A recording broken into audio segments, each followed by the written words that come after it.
वजीरगंज विधानसभा क्षेत्र से जन स्वराज पार्टी के प्रत्याशी के रूप में टिकट मिलने के बाद संतोष साव ने आज प्रेस वार्ता की। उन्होंने कहा कि यह टिकट जनता की आवाज और बदलाव की उम्मीद का प्रतीक है। वे क्षेत्र की समस्याओं जैसे बेरोजगारी, शिक्षा, स्वास्थ्य सुविधाओं की कमी और किसान हितों की अनदेखी को प्रमुख मुद्दा बनाकर चुनाव लड़ेंगे। संतोष साव ने कहा, हमारी राजनीति का मकसद सत्ता नहीं, व्यवस्था परिवर्तन है। जन स्वराज की सोच है कि निर्णय जनता के हाथ में हो, न कि कुछ नेताओं के दायरे में। उन्होंने अपने अभियान में युवाओं, महिलाओं और किसानों की सक्रिय भागीदारी की अपील की। प्रेस वार्ता में पार्टी के कई स्थानीय पदाधिकारी और समर्थक मौजूद रहे। आज जो वजीरगंज विधानसभा का जो प्रत्याशी के रूप में घोषणा हुआ है, इसके लिए हम जन स्वराज पार्टी के सूत्रधार हमारे प्रशांत किशोर जी और राष्ट्रीय अध्यक्ष उदय सिंह जी और बिहार प्रदेश के अध्यक्ष मनोज भारती जी एवं जितने भी प्रदेश में पदाधिकारीगण हैं, सभी को हम अपनी ओर से बहुत बहुत धन्यवाद देते हैं कि आज वजीरगंज विधानसभा में अति पिछड़ा समाज को, बेटा को टिकट देकर के भेजने का काम किए। कब नॉमिनेशन करेंगे आप? नॉमिनेशन के लिए तो आज हम लोग रात में इसके लिए विचार पुनः कर लेंगे कि कै तारीख को नॉमिनेशन होगा।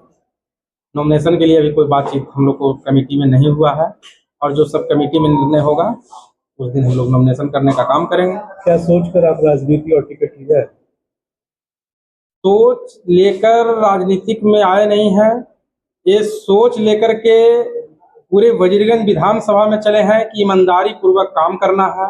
यहाँ ईमानदारियों की जरूरत था, और जो हमारे वजीरगंज विधानसभा में किसी भी समाज के जो भी अनदेखा किया गया है, उस सभी समाजों को लेकर के चलने का हम काम करेंगे।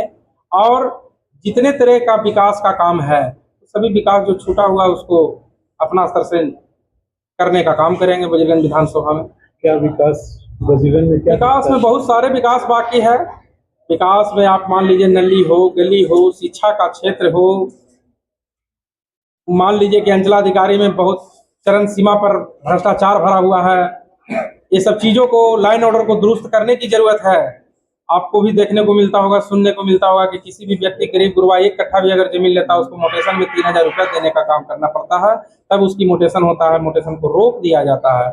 इस तरीका से धांधली मचते आ रहा है, इसको बिल्कुल काबू में लेने का जरूरत है और ईमानदारी पूर्वक काम कराने की जरूरत है।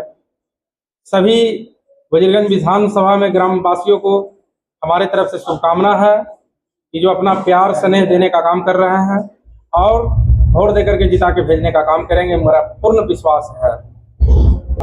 उर्फ संतोष साव जिला से अमित कार्तिकेय जी बैठे हुए हैं और हमारे संतोष भैया बैठे हुए हैं, वजीरगंज विधानसभा प्रभारी हैं। इन लोग को भी बहुत सहयोग रहा वजीरगंज विधानसभा में जन स्वराज को सींचने में, और सभी जितने भी कमेटी के मेंबर हैं सभी लोग ये सींचने का काम किए हैं। और आप लोग को मीडिया के चैनल से एक और बात बताना चाहता हूं कि हम लोग उम्मीदवार 7 के रूप में थे, आज एक उम्मीदवार को टिकट क्लियर हुआ है। ये तो बात सही है कि 7 उम्मीदवार में किसी भी एक ही उम्मीदवार को टिकट क्लियर होगा, तो जो 6 लोगों को टिकट के लिए किसी तरह का कोई यह किंतु परंतु नहीं है। इसके लिए मैं अपनी ओर से बहुत बहुत उनको भी धन्यवाद देना चाहता हूं। और उन लोग भी काफी मेहनत किए हैं हमारे वजीरगंज विधानसभा में जन स्वराज पार्टी में।